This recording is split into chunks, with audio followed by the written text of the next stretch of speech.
Thank you and welcome. So, as I said earlier, we are going to deal with the question, does the Bible contradict? In order to understand that, we will define terms. And the first term that we're going to define is the word contradiction. What is a contradiction? A contradiction is a proposition, a statement, or a phrase that asserts or implies both the truth and the falsity of something. So that is what a contradiction is. So even before we explore to understand what a contradiction is, we also need to know what a contradiction is not. In fact, this for this program, we are going to deal with what contradictions are not more than what a contradiction is. So when we know what a contradiction is not, then definitely we will know what a contradiction is not. So what a contradiction is not. One, a contradiction is not a difficulty. Just because something is difficult for you to understand doesn't make it a contradiction. I know there are some passages of the scriptures that appear to be difficult and you struggle with understanding them. Just as we have said, just because something is difficult for you to understand doesn't necessarily mean that it is a contradiction. For example, I will give you two passages. The first one is found in the book of John, chapter 10. Yes, to describe God as forming animals after creating Adam so that he could find a suitable companion. So it appears as if there is a shift in the order of creation. But if you read the account of Genesis chapter 1 and chapter 2, you will understand how really God did the work of creation. We are yet to go to that, but today we are only highlighting some things or some passages that appear as if to contradict. Point number three, a contradiction is not something that does not agree with your worldview. I know we have various worldviews, and there are things that we may not agree with, and to some people, they appear to be contradictions. Let me give you an example. The book of Isaiah, chapter 7, verse 14, a very familiar passage for many, it says, "Therefore, the Lord himself shall give you a sign. Behold, a virgin shall conceive and bear a son, and shall call his name Emmanuel." And so, with the common worldview, it beats the logic that a virgin can conceive. Can a virgin conceive anyway? If she's a virgin, how come she conceived? So it doesn't go well with the popular worldview. But then if you properly exegete that scripture, then it totally makes sense. Another point, that is point number 4, it says, a contradiction is not a deduction that is made as a result of failure to understand the context of a text. Now, it is important to note that in order to understand a text properly, we need to go to the context. So, let me give a few examples. One is the book of Genesis, chapter 2 and verse 2, which says this, "And on the seventh day, God ended his work which he had made, and he rested on the seventh day from all his work which he had made.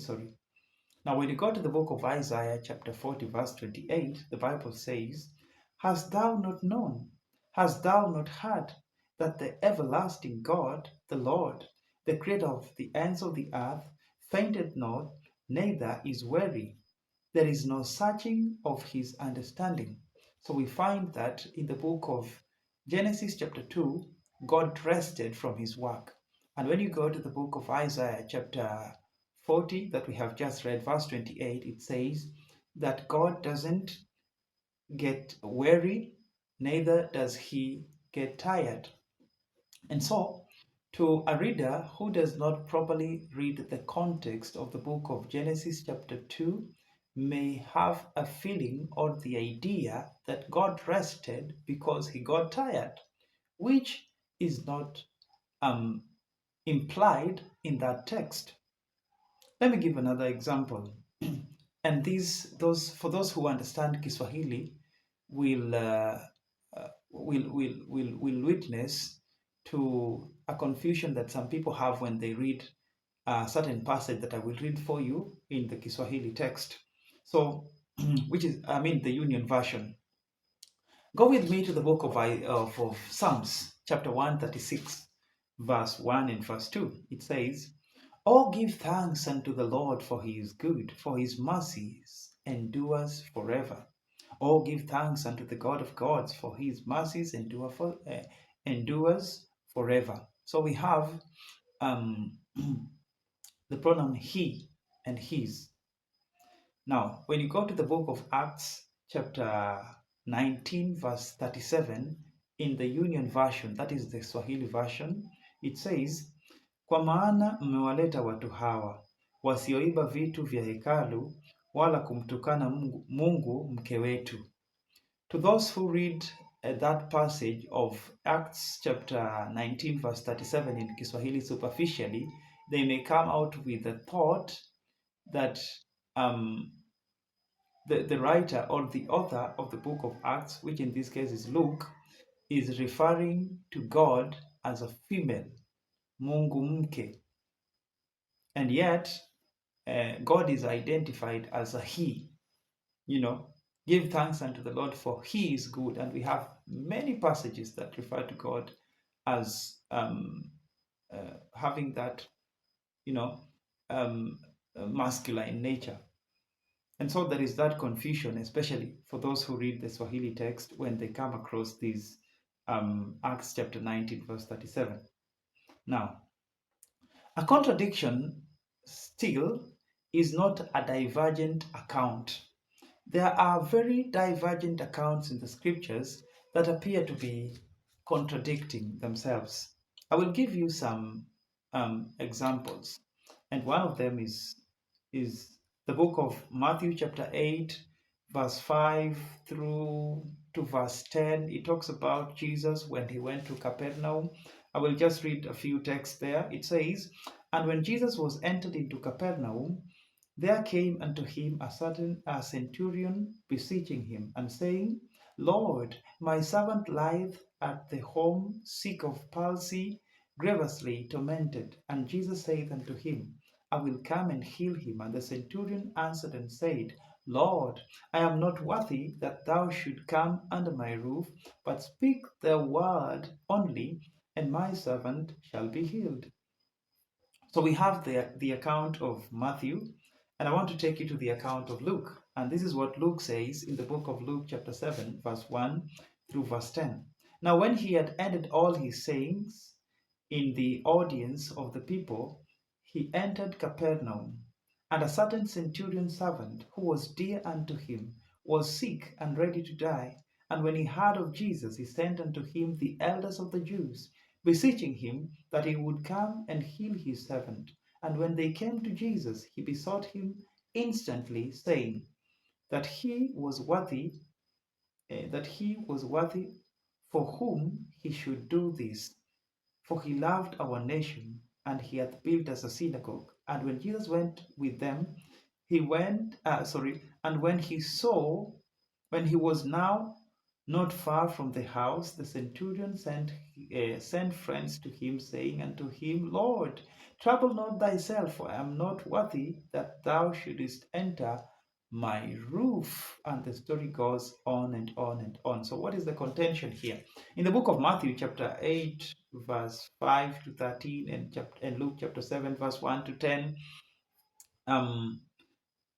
it appears that the centurion went personally to Jesus in Matthew, and in Luke, it appears that he sends some people. Now, Matthew uses a condensed focus, while Luke provides additional specific details. Now, another good example of divergent opinions or passages is this example that I will give from the book of Luke and from the book of John and Matthew. So we have these two passages. One is the book of John chapter 20, verse 12, which talks about two angels who were found sitting, one at the head and one at the feet. I mean, at the time when Jesus resurrected. And we have the book of Matthew, chapter 28, verse 2 and verse 5, which talks about an angel. And behold, there was a great earthquake, for the angel of the Lord descended from heaven and came and rolled back the stone from the door and sat upon it. And the angel answered and said unto the women, Fear not, for I know that ye seek Jesus who was crucified. So um, the we have John's account that talks about two angels, and when we read the account of Matthew, it appears that there is only one angel, and so these are divergent accounts. And do they necessarily mean that it's a contradiction? Well, we are yet to see. Now, in order to understand all these passages, in fact, for me, I don't call these contradictions, for truly they are not contradictions, as we shall see. I call them difficult passages. So, in order to understand difficult passages in the Bible, we need to apply what we call sound hermeneutics. And in our next program, we will deal with some of these examples that we have just mentioned. And let me just highlight some of the things that we'll deal with in our next episode. I will talk about Jacob wrestling with God. We have the passage in the book of Genesis and somewhere in Hosea. Did Jacob wrestle with God, or did he wrestle with an angel, etc.? We'll talk about when Jesus said that you have never heard the voice of God, nor have you ever seen him. What did Jesus mean when he said that? We'll talk about the issue of 3 days and 3 nights. This parable. This issue that when the Pharisees or when the Jews came to Jesus and they demanded a sign from him, and Jesus told them, "There will no sign will be given to you except the sign of Jonah.